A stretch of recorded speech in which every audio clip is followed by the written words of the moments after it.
EDF, très heureux de vous accueillir pour ce webinaire. Au niveau du programme, aujourd'hui, on aura un point sur l'actualité du projet EPR2 Gravelines. Ensuite, la thématique sur EPR2 emploi compétences. Une phase de questions-réponses, même si vous pouvez poser vos questions au fur et à mesure de la présentation. Et puis, on vous présentera le programme des prochains webinaires pour le second semestre.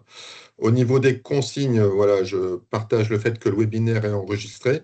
Ça va permettre une rediffusion différée. Pour vos questions, si vous avez des questions, n'hésitez pas à les poser au fur et à mesure des présentations. Vous pouvez pour cela utiliser le fil de discussion ou lever la main. Il y a une fonctionnalité Teams, là, vous levez la main, on vous passera la parole et on pourra activer votre micro et votre caméra.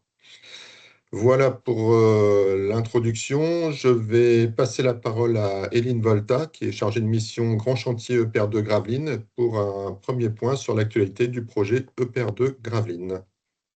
Merci Philippe, bonjour à toutes et à tous. Je suis également ravie d'être avec vous ce matin et de pouvoir vous parler d'emploi et de compétences dans le cadre du projet EPR2.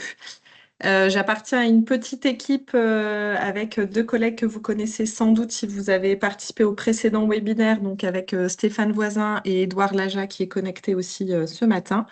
Donc je vais vous parler moi de l'actualité du projet et puis ensuite on rentrera dans la thématique emploi-formation qui nous concerne ce matin. Je prends le partage d'écran pour aller tout de suite.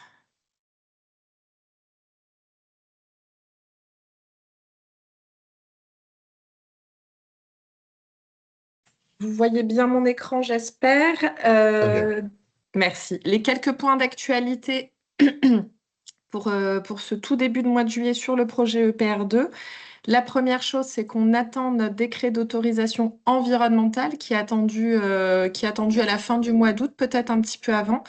Et cette autorisation est primordiale pour qu'on puisse débuter les travaux qui sont fixés, début des travaux étant fixé à l'automne 2026. Donc on est aussi très très content puisque ça y est, on est en 2026, c'est l'année d'ouverture de notre chantier. Donc ça, c'est ce qui est devant nous là pour cet été et à la rentrée pouvoir débuter les travaux. En parallèle de ça, on continue à instruire la suite, hein. Donc, on a déposé une autre demande d'autorisation qui s'appelle l'autorisation de création, la DAC. On l'a déposée là, le 19 juin dernier avec un petit peu d'avance. Donc, on est aussi ravis d'avoir réussi à tenir les délais et à le faire même avec un petit peu d'avance. Et donc, cette DAC, on pourrait le résumer ainsi, c'est le permis de construire du nucléaire. C'est vraiment une autorisation qui est propre aux installations nucléaires de base. Elle va être plus longue que l'autorisation environnementale à être instruite par les services de l'État. On compte à peu près 3 ans et donc on espère avoir un retour favorable pour l'été 2029 quant à cette demande d'autorisation. Et c'est cette autorisation qui nous permettra de pouvoir débuter les bétons qu'on appelle nucléaires. Et enfin, sur le volet d'information du public, on a une concertation continue qui est en cours pour pouvoir informer les habitants du territoire. On a eu une période de pause qui était liée à la réserve électorale pour les élections municipales. Et puis, on était aussi contraint de s'abstenir de communiquer au moment de l'enquête publique qui était liée à la première autorisation qu'on attend pour cet été. Et donc là, doucement, on reprend. On a eu une visite qui s'est tenue il y a 10 jours, une visite grand public au cours de laquelle on a pu présenter la future zone chantier, la zone de raccordement RTE également, et présenter quelques mesures de compensation environnementale.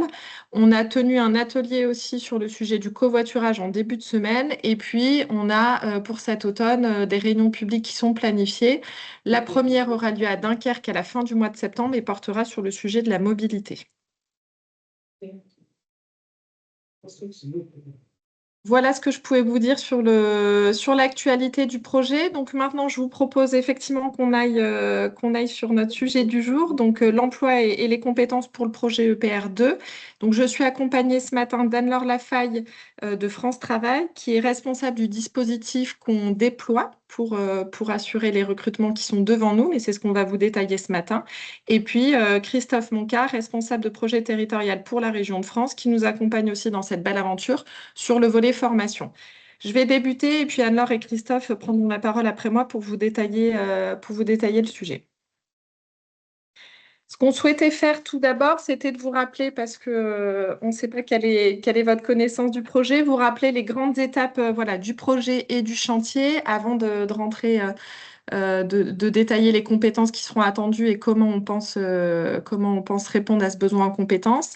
Donc, les étapes du chantier, vous voyez à l'écran, on débute cette année et on envisage une mise en exploitation, mise en service de ces nouveaux réacteurs EPR2 à l'horizon 2040. Donc, on est parti pour à peu près 14 ans de travaux.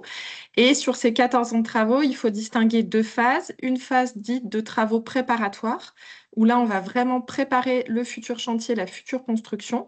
Donc, sur cette partie travaux préparatoires, ça sera principalement aménager le site, faire le terrassement, installer tout ce qui est nécessaire pour le chantier. Et puis, la particularité pour Gravelines par rapport aux deux autres sites du programme, puisque je ne sais pas si vous le savez non plus, mais on est dans le cadre d'un programme de relance du nucléaire. Donc, nous, à Gravelines, on est la seconde paire, le second projet. Il y a déjà une construction qui est en cours à Panly, en Normandie, qui a commencé à l'été 2024. Donc, nous, on est les seconds, on commence 2 ans après eux. Et 2 ans après nous, commenceront nos collègues de Bugey dans l'Ain. Donc, notre particularité à Gravelines par rapport à Panly, ça va être de devoir renforcer le sol, puisqu'on construit à Gravelines effectivement sur un pôle d'air. Et donc, les réacteurs EPR2 sont des réacteurs qui sont un peu plus lourds que ceux de la centrale actuelle et qui nécessiteront qu'on renforce le sol. Donc, cette partie aménagement et renforcement de sol, ça va prendre à peu près 4 à 5 ans. Donc, c'est déjà un chantier assez long pour cette partie-là. Et ensuite, une fois que ça sera fait, on pourra débuter à proprement parler les travaux de construction. Et là, qui vont être de plusieurs ordres. On va d'abord faire le génie civil, c'est-à-dire qu'on va venir construire les bâtiments, monter les bâtiments. Ensuite, à l'intérieur des bâtiments, on va venir installer tout ce qui est nécessaire au fonctionnement d'une centrale. Donc, c'est ce qu'on va appeler la période de montage électromécanique. Et puis enfin, on terminera par les essais, c'est-à-dire une fois qu'on aura fini la construction, il faudra qu'on teste l'ensemble de l'installation en mettant sous pression avec de l'eau, voilà, et puis ensuite en testant des paliers de puissance. Donc ça arrive tout à la fin. Peut-être vous préciser que donc on va construire sur les 3 sites à chaque fois 2 réacteurs et sur chaque site, on va décaler un petit peu la construction des 2 réacteurs de plusieurs mois pour pouvoir gagner en efficacité, en performance. C'est-à-dire que une fois qu'on aura construit le premier bâtiment réacteur, on va gagner du temps très probablement sur la construction du second qu'on fera un petit peu en décalage. Ça, c'est le retour d'expérience d'une construction qui est en cours en Angleterre et une clé point qui nous permet de dire ça. Au niveau des salariés qui seront mobilisés, c'est ce que vous voyez en dessous de la frise. On vous a mis voilà, la mobilisation progressive qui s'annonce. Donc en 2026, au moment où le chantier va débuter, on aura voilà, d'ici la fin d'année 2026 à peu près 300 salariés qui seront mobilisés sur le site. Côté EDF, on a déjà 80 collègues qui sont à côté de la future zone chantier qui sont installés. L'année suivante, on atteindra les 800 salariés et puis l'année d'encore après 1500, puis 2000 et jusqu'à atteindre un plateau de 10 000 salariés. Pourquoi est-ce qu'on parle de plateau? Parce que au début, on parlait d'un pic et au final, dans nos prévisions, on se dit que ce pic va durer un petit peu, sans doute 2 à 3 ans. Et donc, c'est pour ça qu'on parle de plateau maintenant de 10 000 salariés. Et ce plateau va correspondre au moment où l'activité sera la plus forte sur le chantier, c'est-à-dire qu'à la fois, on fera le montage électromécanique de la première unité et en même temps, on fera le génie civil de la seconde unité, ce qui explique voilà, le nombre de salariés et l'activité qui sera très importante à ce moment-là. Ce que je peux vous dire aussi sur ces 10 000 salariés, c'est que ce n'est pas 10 000 salariés qui travailleront chez EDF. La part des salariés EDF représentera à peu près 10%. 90% donc des salariés de ces 10 000 salariés seront des salariés qui seront dans les entreprises qui vont nous accompagner dans la construction, dans les entreprises partenaires. Puisque nous, chez EDF, notre métier, c'est de produire de l'électricité et de la cheminée, et c'est pas voilà, de construire des bâtiments, de faire du terrassement, etc. Donc, on a besoin d'être entouré. Sur ces 10 000 salariés au pic, ce que je peux aussi vous préciser peut-être, c'est que dans nos prévisions, on estime que le niveau de qualification attendu sera réparti à peu près équitablement, c'est-à-dire qu'on prévoit d'avoir besoin à peu près d'un tiers de profil bac ou infra-bac, un tiers de profil plutôt technicien et un tiers de profil cadre. Et donc, à ce moment-là, on aura besoin de toutes les compétences d'abord de la construction et ensuite toutes les compétences de l'industrie au moment où on arrivera au montage électromécanique. Je poursuis. Pour bien planter le décor, je voulais aussi vous reparler de la mise en place de la démarche grand chantier pour accompagner un chantier de cette ampleur qualifié de chantier du siècle. Une démarche grand chantier a été décidée par l'État à l'été 2025. Cette démarche grand chantier permet de mobiliser les partenaires du territoire via une gouvernance adaptée sous l'égide d'un coordonnateur d'État qui s'appelle Michel Marbet. Et cette démarche a deux objectifs. Le premier objectif, c'est bien sûr de réussir le chantier EPR2 en anticipant l'ensemble des besoins, aussi bien sur le sujet de la mobilité, du logement, de l'emploi, de la formation, on va y revenir, des services publics, et aussi en laissant un héritage structurant et équitable pour le territoire, faire en sorte que ce projet qualifié du siècle bénéficie à ses habitants au territoire dans lequel il s'implante. Si maintenant on s'attarde sur le sujet de l'emploi, qui est notre sujet du jour, sur le volet emploi, ce que ça signifie, c'est qu'on va chercher à favoriser l'intervention d'entreprises locales et le recours à des salariés locaux pour venir travailler sur le chantier, pour que justement ça bénéficie aux habitants du chantier. Ce qu'on souhaite faire, c'est faire aussi bien qu'à Flamanville. Flamanville, ils avaient 50% de salariés locaux. Donc c'est un beau chiffre. On espère faire aussi bien. Si on arrive à faire plus, ça sera très chouette. Pourquoi c'est pas un chiffre voilà, qui est plus élevé que 50%? Parce que pardon, les entreprises qui vont venir construire avec nous ces réacteurs EPR2 ont des salariés qui travaillent déjà dans leurs entreprises et avec qui ils vont venir. Donc voilà, on estime que la part des salariés dits grands déplacés sera de l'ordre de 50%. Donc, je viens de vous le dire, l'emploi local, c'est vraiment au cœur de nos engagements, au cœur des engagements du projet. On veut faire le maximum d'emplois local sur le chantier. Donc, notre objectif à EDF, dans le cadre de cette démarche grand chantier, c'est de vous permettre aux entreprises qui vont nous accompagner dans la construction de recruter en priorité sur le territoire et à proximité du chantier. Donc, pour réussir ça, ça fait déjà plusieurs mois qu'on est au travail avec un collectif d'acteurs de l'emploi et de la formation qui sont mobilisés autour des enjeux de recrutement du projet. En premier lieu, France Travail et la région Hauts-de-France, qui sont voilà, nos partenaires privilégiés sur le sujet. Mais on est aussi accompagné de nombreux autres partenaires et je les remercie, j'en profite pour les remercier aujourd'hui. Vous voyez les logos qui sont inscrits en dessous. On a par exemple la région académique qui nous accompagne. On a les missions locales et les plis de ce qu'on considère être la zone d'influence du projet. Donc, c'est ce qu'on appelle le carré magique. Donc, c'est le carré qui va de Dunkerque à Calais, Hasbrook, puis Saint-Omer. Donc, toutes les missions locales plis de ce carré magique sont à nos côtés aussi dans le cadre de ce travail d'anticipation. On a l'Université des métiers du nucléaire, qui est un partenaire très précieux et qui nous permet de travailler beaucoup sur l'attractivité des métiers. Voilà, je ne vais pas tous les citer, peut-être juste dire qu'on travaille aussi avec les fédérations professionnelles. C'est important aussi pour nous pour anticiper au mieux ces besoins en compétences. Et en premier lieu, là, pour la première phase de chantier, on travaille avec la Fédération régionale des travaux publics, la FRTP.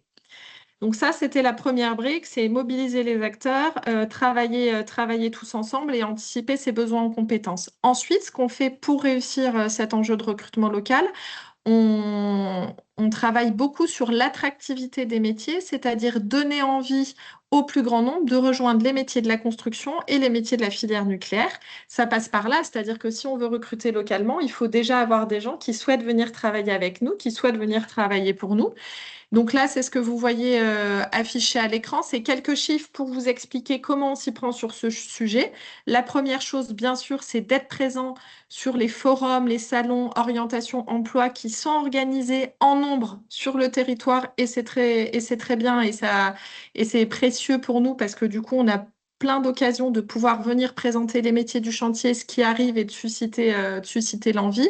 Donc, c'est la carte que vous voyez à l'écran. Donc, on fait vraiment c'est ce qui est matérialisé par les points orange, c'est-à-dire que sur toute la zone du carré magique, on se rend dans tous les salons emploi, formation, orientation, c'est ce que je viens de vous dire, mais on va aussi un petit peu plus loin, on va jusqu'à Lille parce que pour des profils qui sont plus qualifiés comme les profils ingénieurs, bah, on a des écoles d'ingénieurs sur le territoire avec qui on travaille, mais on en a aussi à Lille et c'est important d'aller présenter nos enjeux.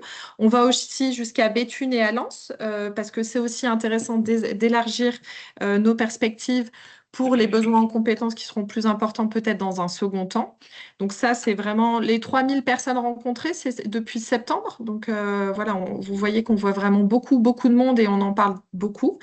On fait aussi beaucoup de choses à destination des scolaires et des étudiants. Donc, on a vu plus de 600 scolaires et étudiants, pareil, sur l'année qui vient de s'écouler. Et donc là, c'est les points qui sont matérialisés en violet à l'écran. Pareil, c'est juste pour vous montrer la zone dans laquelle on intervient. Il faut retenir que c'est prioritairement le carré magique, hein. On va fonctionner par cercle concentrique au plus près du chantier et puis au fur et à mesure, on élargit. Et puis, pour certains profils, on va un petit peu plus loin parce que les formations sont un petit peu plus loin. Et enfin, ce qui est important pour nous, c'est aussi de communiquer avec ce qu'on appelle les prescripteurs de l'orientation et de l'emploi. Donc, qu'est-ce que c'est les prescripteurs? C'est à la fois ça peut être les personnes qui effectivement sont dans le conseil emploi-orientation, donc soit pour les scolaires, soit pour un public adulte, mais c'est aussi les parents et les professeurs, puisque c'est ces personnes-là qui accompagnent les jeunes au moment de l'orientation et c'est eux qui vont voilà, souvent influencer les choix. Et donc, c'est vers eux qu'on destine aussi une présentation du projet, des enjeux de recrutement, pour qu'ils puissent aussi intégrer ce qui arrive et puis pouvoir diffuser au mieux l'information, être parfaitement informés. Donc ça, c'est les deux choses, les deux premières choses qu'on a faites. Et la troisième chose qui va nous permettre de réussir cet enjeu de recrutement local, c'est la mise en place d'un dispositif dédié, spécifiquement pour les besoins du chantier, qu'on déploie actuellement avec France Travail et la région Hauts-de-France. Et c'est ce que vont vous présenter tout de suite Anne-Laure Lafaille et Christophe Manca. Je leur laisse la parole. Merci Eline. Bonjour à toutes et à tous. Donc, sur la partie emploi et compétences et le dispositif en particulier EPR2 emploi et compétences, on va vous présenter les axes sur lesquels on travaille. On travaille sur 5 axes en proximité avec les acteurs locaux de l'emploi et de la formation qu'on rencontre actuellement et on en rencontre beaucoup.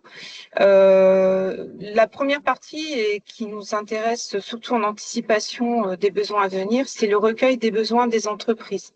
En fait, nous, on travaille sur 2 axes. On travaille sur la qualification du fichier des demandeurs d'emploi.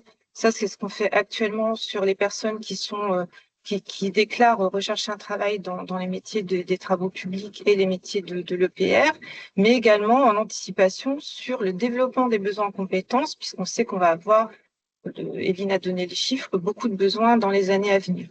Donc, cette partie information, attractivité, information métier, découverte métier, on est en train de la construire, mais évidemment, pour qu'elle soit la plus fine et la plus percutante possible, on a besoin de rencontrer les entreprises et c'est pour ça aussi qu'on est friand d'avoir des contacts avec les entreprises locales, même en amont des positionnements sur les lots et sur les marchés de l'EPR, pour travailler ensemble sur les recueils des besoins qui va nous aider soit sur l'axe recrutement, soit sur l'axe achat de formation, comme on va vous l'expliquer avec Christophe. Donc, nos offres d'emploi, aujourd'hui, on en a quelques-unes. Elles sont diffusées largement sur le site de France Travail et auprès de nos partenaires de l'emploi. Elles ont une caractéristique commune qui est que c'est très simple de les retrouver. En fait, il suffit de taper EPR2 sur le site de France Travail et elles apparaissent immédiatement puisqu'en fait, elles sont topées EPR2. Sur la partie recherche de candidats, on profite en fait, on capitalise sur toutes les actions qu'on met en place de rencontres de public pour créer un vivier, puisqu'on rencontre des personnes qui se disent intéressées par le projet et qu'on cherche justement à capitaliser soit pour rentrer en formation, soit pour un emploi direct. Donc, on a un vivier de candidats, mais ponctuellement sur des besoins précis, on utilise ce vivier, mais aussi de la recherche de candidats en s'appuyant sur le réseau des partenaires locaux. Christophe, sur la montée en compétences, je vais te donner la parole. Oui, bonjour à tous. Donc, Christophe Manca, donc région, direction de la formation professionnelle. Et je suis basé sur le littoral, à Dunkerque en particulier. Et donc là, sur la montée en compétences des candidats, il y a plusieurs axes sur lesquels on travaille. Donc, toujours dans le cadre de financement public. C'est-à-dire que pour la montée en compétences des candidats, donc demandeurs d'emploi, on active les financements région et les financements France Travail. Les financements région sont activés dans le cadre d'un programme qu'on appelle Se former pour un emploi en région, pour lequel on a 3 axes. Un programme de découverte, donc là, on va vraiment axer un programme de découverte des métiers liés au chantier, donc en fonction des différentes phases du chantier. Donc des travaux préparatoires jusqu'à l'électro, jusqu'au métier plus industriel au fur et à mesure de l'état d'avancement, de l'avancement du chantier. Un programme de formation au métier. Donc là, on va former à des métiers type maçon, VRD, coffre-mancheur, canalisateur, conducteur d'engin de chantier, mais aussi tuyauteur, soudeur et autres au regard des besoins qui vont apparaître au fur et à mesure des recrutements. Et un dernier programme qui s'appelle un programme de perfectionnement, où là, on axe nos formations pour les demandeurs d'emploi sur le réglementaire. Quand je dis le réglementaire, on parle notamment de CACES. Donc là, on a déjà envisagé la formation d'engin de chantier CACES R482, catégorie D et E, donc compacteur et tombereau, mais aussi d'autres actions réglementaires au fur et à mesure de l'avancement, par exemple dans le cadre d'habilitation nucléaire ou de formation réglementaire industrielle sécurité chantier. Donc là, on est en train d'engager donc structurellement des actions de formation, donc qui structurellement donc sur 4 territoires. Bon, même si c'est sur l'ensemble de la région, là on axe nos interventions sur ce qu'on appelle le carré magique, donc le Dunkerquois, le Calaisis, l'Audomarois et la Flandre intérieure. Bien sûr, ces actions de formation peuvent aussi se dispenser sur l'ensemble de la région des Hauts-de-France, toujours pour alimenter nos différents chantiers. Et on a donc une politique aussi, une logique de massification au fur et à mesure de vos besoins et d'ajustement. C'est-à-dire au fur et à mesure des besoins qui sont identifiés par les entreprises qui interviennent sur le chantier, nous pourrons ajuster les commandes de formation et les massifier avec une complémentarité de financement avec France Travail, donc dans le cadre des préparateurs opérationnels à l'emploi individuels. Donc là, on essaie effectivement qu'il n'y ait aucun trou dans la raquette par rapport aux besoins de compétences dont vous allez nous exprimer les besoins au fur et à mesure de l'état d'avancement du chantier à différentes phases. Et on est aussi dans une logique de partenariat public-privé, puisqu'on pourra aussi travailler avec un GEC, par exemple le GEC ProTP. Ensuite, ça pourrait être le GEC Métallurgie, mais par exemple le GEC ProTP, on pourra préparer des publics qui seront recrutés par le GEC ProTP dans le cadre de contrats d'alternance pour intervenir aussi dans les différentes activités du chantier. Voilà, donc là, on est en train et on a monté cette architecture. Et au fur et à mesure de l'état d'avancée du chantier, des besoins et de l'identification des besoins, on devrait normalement pouvoir et on va s'ajuster au fur et à mesure de l'avancée du chantier.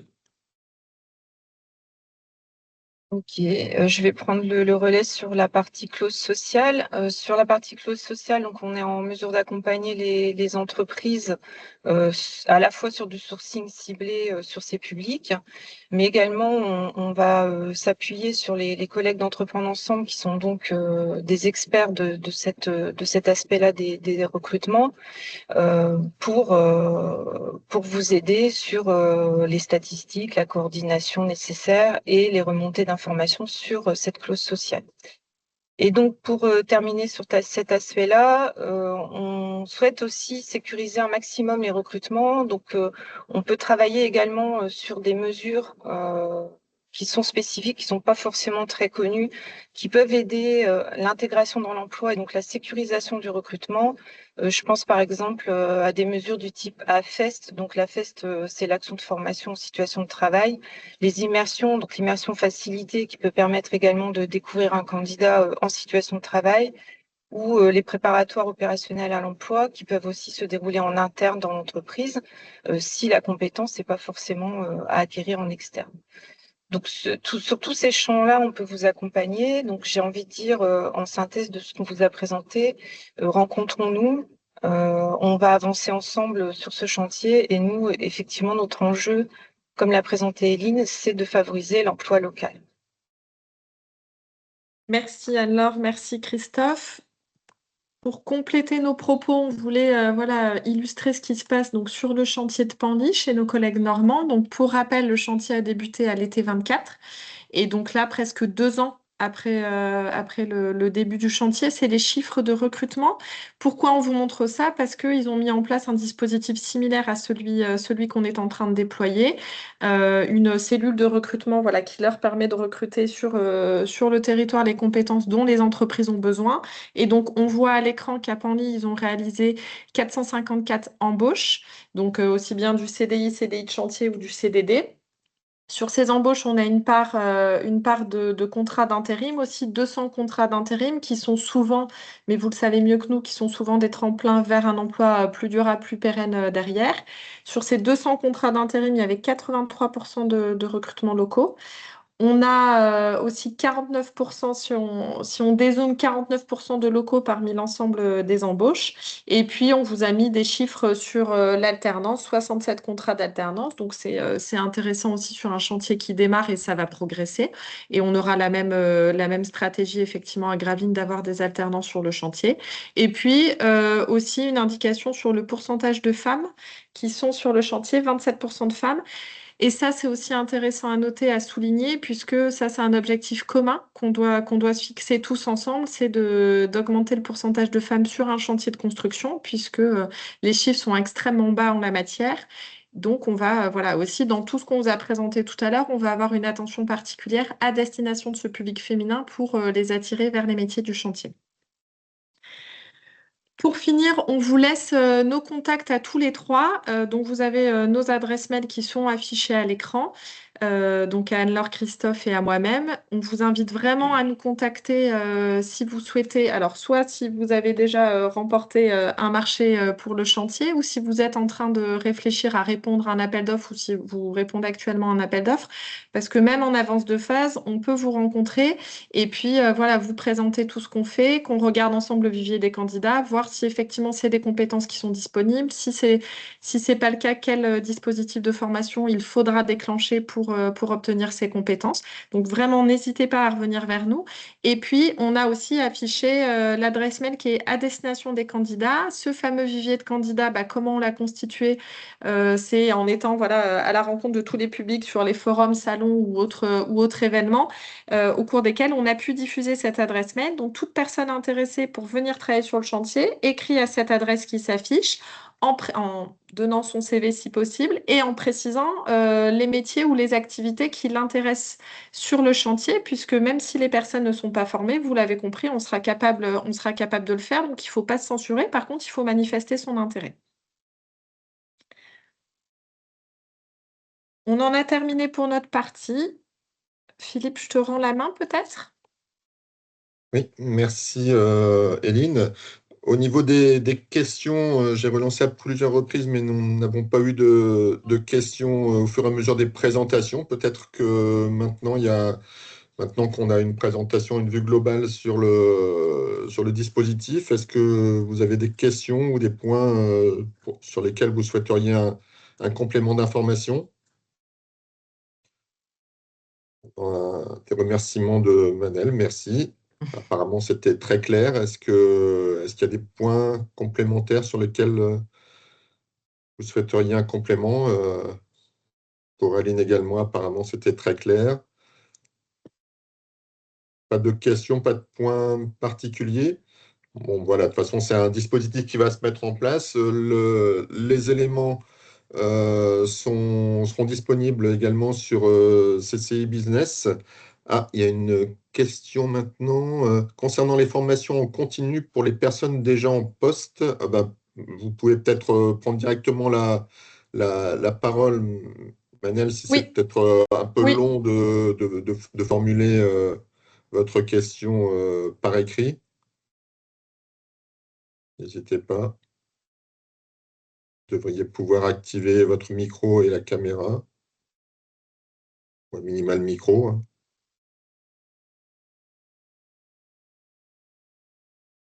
Elle est sur la Ah route. oui, Très sur la bien. route, c'est plus compliqué, effectivement. Alors, on peut tenter de répondre, mais je ne suis pas sûre de comprendre parfaitement la question. Pour les personnes qui sont déjà en poste, donc si c'est des personnes qui sont actuellement salariées d'une entreprise, et qui viendront travailler sur le chantier avec l'entreprise en question.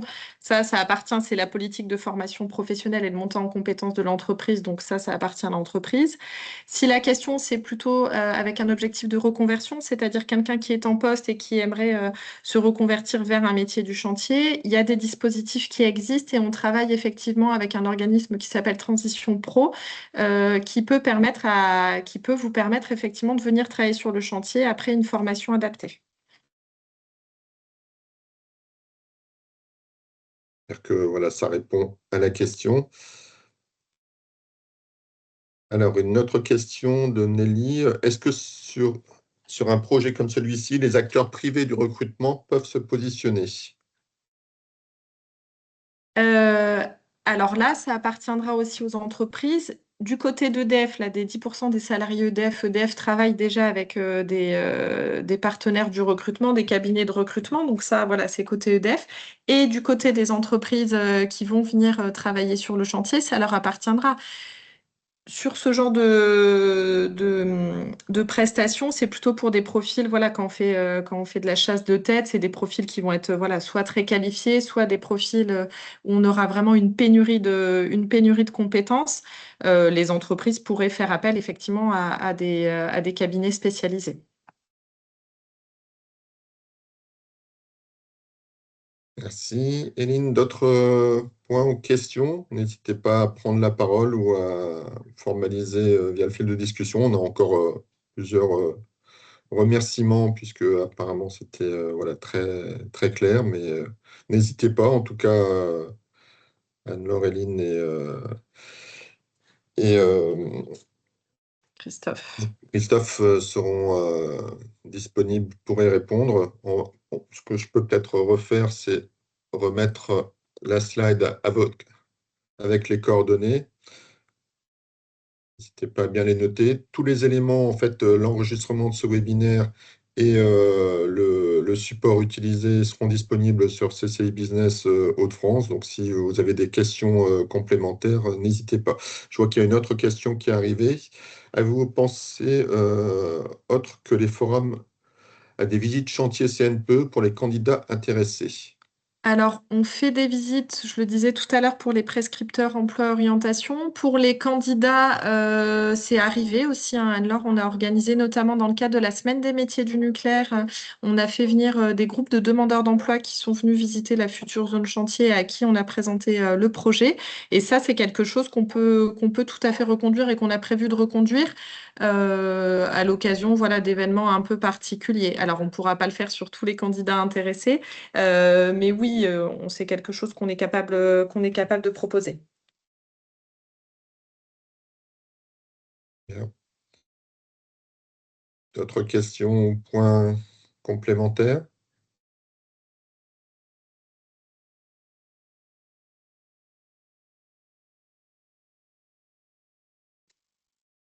Alors, du coup, pour les visites, il y avait une question qui était est-ce qu'il allait y avoir une plateforme dédiée pour cela, afin d'être informé de l'ouverture, en fait, éventuellement de Il faut nous, la cont- possibilité de visiter?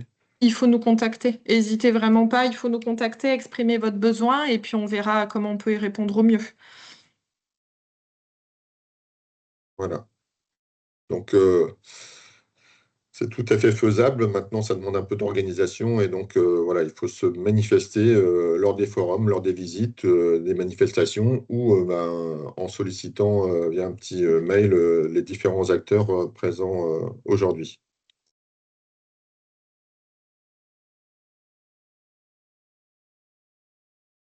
Il n'y a pas d'autres points ou questions. Je vous propose d'en rester là pour cette étape, puisqu'on aura peut-être sans doute l'occasion d'y revenir dans les mois qui viennent et de vous apporter des compléments d'informations, peut-être dans le cadre du point actualité des prochains webinaires. Mais voilà, en tout cas, merci Éline, Anne-Laure et Christophe. Et je vous propose pour terminer ce webinaire de laisser la parole à Magali Trimondo, qui co-anime le programme Nucléi Hauts-de-France avec moi, et pour vous présenter le programme des prochains webinaires.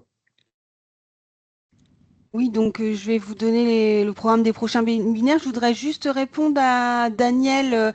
Daniel, tu auras les éléments directement sur CCI Business et on pourra t'envoyer le programme PowerPoint avec les différents coordonnées des différents interlocuteurs. Il n'y a pas de souci. Je vais les remettre dans la conversation en plus. Ouais, très bien.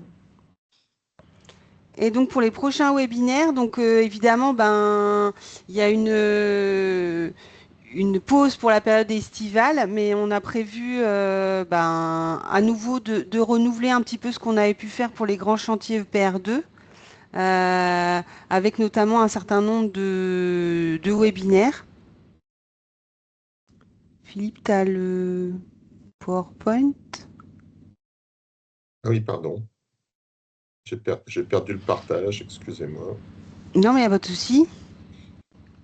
Et donc, on a un prochain webinaire le 10 septembre qui est programmé. Alors là, on va un petit peu décaler les horaires puisque on a eu des retours que 8 heures, c'était un petit peu tôt. Donc, on va faire 8h30, 9h30. On a un webinaire qui est programmé le 10 septembre pour faire le point justement sur CC Business, voir un petit peu comment faire vos fiches sur CC Business. Donc, ce sera vraiment quelque chose de très interactif.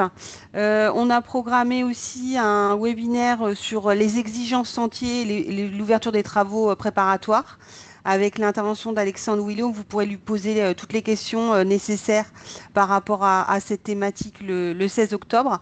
Et puis après, on vous donnera les éléments complémentaires sur les webinaires programmés le 16 novembre et le 3 décembre. Au fil de l'eau, bien sûr, au niveau de la communication. Ça, c'est pour le côté webinaire grand chantier. On a aussi un volet RH en partenariat avec l'UMN.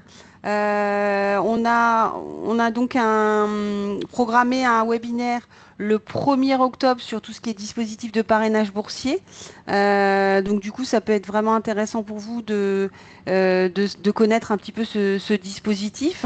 Et puis un webinaire plus axé RH le 25 novembre. On vous redonnera les éléments par la suite. On a aussi un volet plutôt sur la cybersécurité, notamment avec le campus, toujours en collaboration avec le campus cyber et l'ANSSI, et puis le pôle Médé. Et donc là, on a programmé 2 webinaires le 7 octobre et le 10 décembre. On vous redonnera là aussi les thématiques abordées. On reprendra certainement les aspects réglementaires avec Nice 2, puisqu'il y aura certainement des évolutions, mais on vous donnera plus précisément le programme par la suite. Voilà, mais on voulait déjà que vous bloquiez les dates dans les agendas. Donc voilà, Eline a mis les différentes coordonnées. On vous mettra certainement aussi le PowerPoint à disposition, je pense. C'est possible. Oui, Donc parfait. Donc ça, on mettra tout ça via CC Business. Et puis si vous avez besoin d'éléments complémentaires, n'hésitez pas à revenir vers nous, quoi. Il n'y a pas de souci. Voilà. Bah écoutez, très bien pour les candidats, ouais. Est-ce que vous avez des questions complémentaires?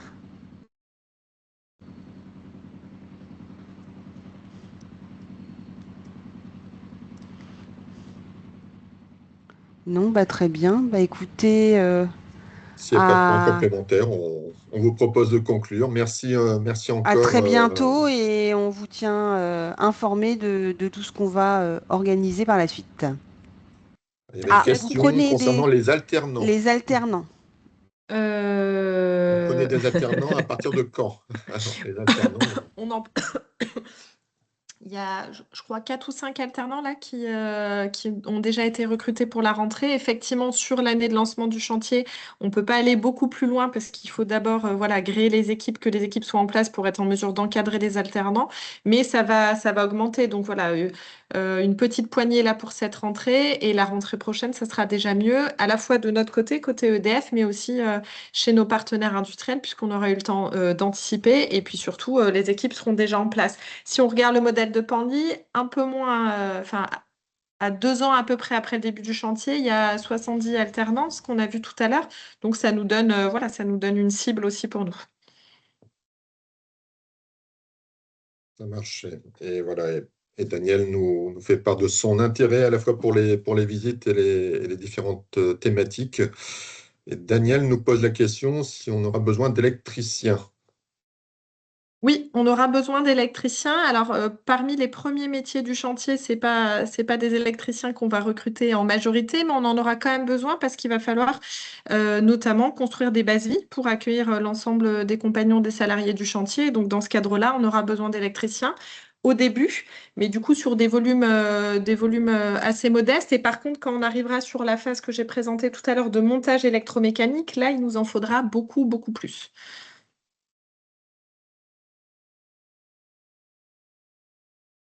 Voilà, je ne vois pas de nouvelles questions. A priori, on a bien répondu aux différentes interrogations. Donc, voilà, écoutez, merci à toutes et à tous. Il ne nous reste plus qu'à vous souhaiter une bonne journée, de bonnes périodes de vacances pour ceux qui ont la chance de partir. Et puis, on se retrouvera pour la suite de notre cycle de webinaire dès la rentrée avec le programme qui a été présenté par Magali. Merci à toutes et à tous et bonne journée. Bonne journée, au revoir. Au revoir. Bonne journée, au revoir. Au revoir.